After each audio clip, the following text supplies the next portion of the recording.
জয়প্রকাশ মজুমদার, তাকে গ্রেফতার করা হয়েছে এবং বাড়ি দখল করার অভিযোগেই বিধাননগর থানার পুলিশ তাকে গ্রেফতার করেছে। রঞ্জিত আমাদের সঙ্গে রয়েছেন, আমার সহকর্মী। রঞ্জিত, কি অভিযোগ, কোন কোন ধারায় অভিযোগ আনা হয়েছে জয়প্রকাশ মজুমদারের বিরুদ্ধে?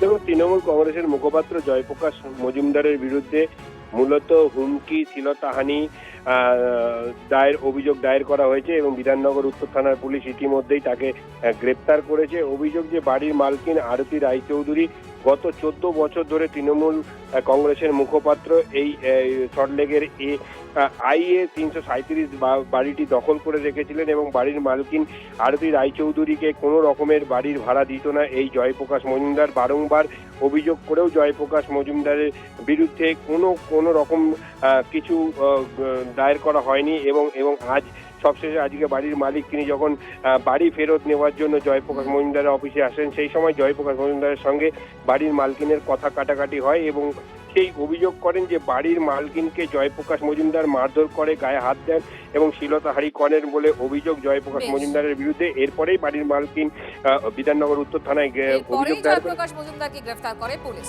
ধন্যবাদ।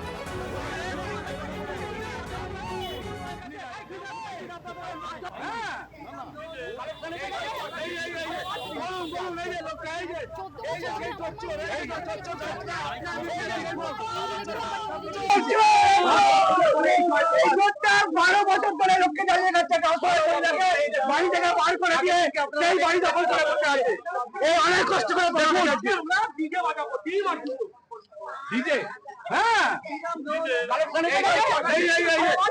বলুন, এই যে লোক এই যে সেই চোর, আপনার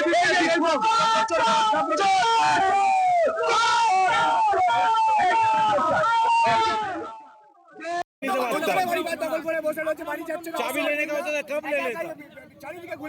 चाबी लेके क्या करेगा? वो घर का चाबी दो हमको, ये चाबी लेके क्या करेगा?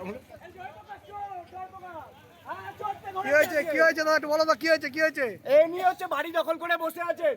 এই 337 2014-তে বাড়ি ভাড়া নেন, 12 বছর ধরে বাড়ি দখল করে ভাড়া আছেন। বাড়ির মালিককে এবং বাড়িওয়ালা যে বয়স্ক এখন স্বামী মারা গেছেন, ওনার ওয়াইফকে ঘাট ধাক্কা ধরে বার করে দিয়েছেন। 17 সাল থেকে রাস্তায় রাস্তায় ঘুরছেন উনি, তবু এখনো দিনের পর দিন নোটিশ দেওয়া হচ্ছে, করছে, বাড়ি তবু ছাড়ছেন না। তৃণমূল নেতা বলে কি এরকম ক্ষমতা দখল থেকে তখন থানা পুলিশ কে আছে, কোন বাবা আছে ডেকে আন।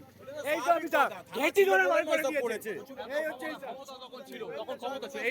এই যে জয়প্রকাশ মজুমদার, এই লোককে দখল করে দীর্ঘদিন ধরে ক্ষমতার অপব্যবহার করে সেই বাড়িটাকে গাজওয়ারি করে দখল করে রেখে দিয়েছে। আমরা সবাইকে জানিয়েছি।